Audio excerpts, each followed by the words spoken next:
Hidup selaras dengan alam.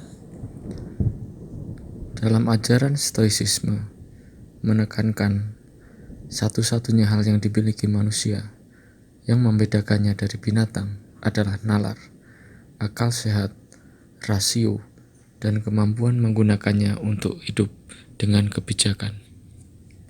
Manusia yang hidup selaras dengan alam adalah manusia yang hidup sesuai dengan desainnya, yaitu makhluk bernalar.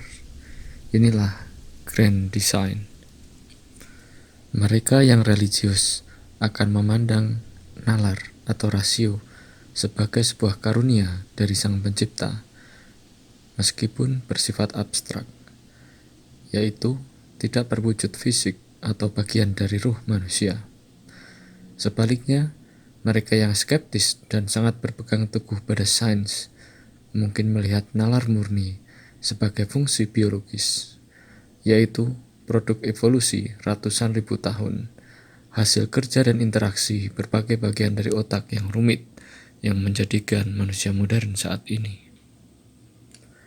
Dalam ajaran Stoicisme, lebih menekankan bahwa rasionalitas adalah fitur unik dari manusia.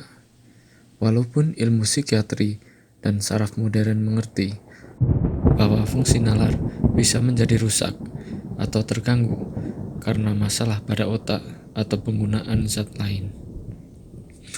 Dalam ajaran Stoicisme, jika kita ingin hidup bahagia, bebas dari emosi negatif, maka kita harus hidup selaras dengan alam. Karena alam memberikan manusia rasionalitas sebagai fitur unik yang membedakannya dari binatang.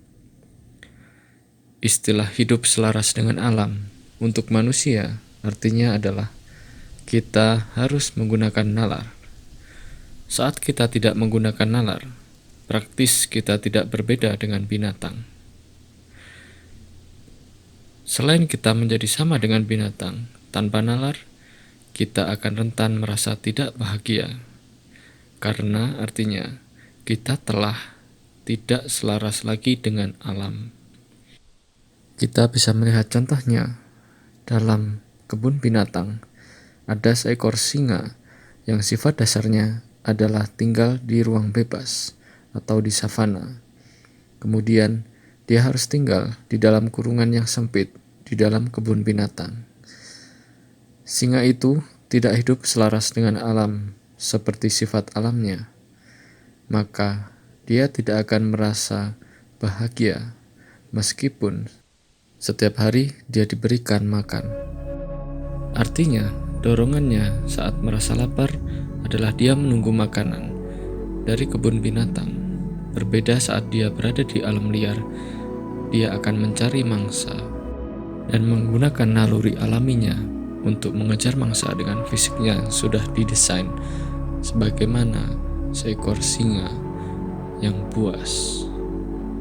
Maka kita sebagai manusia kehilangan kepuasan tadi, kehilangan nalar alami kita, sehingga kita tidak lagi bahagia.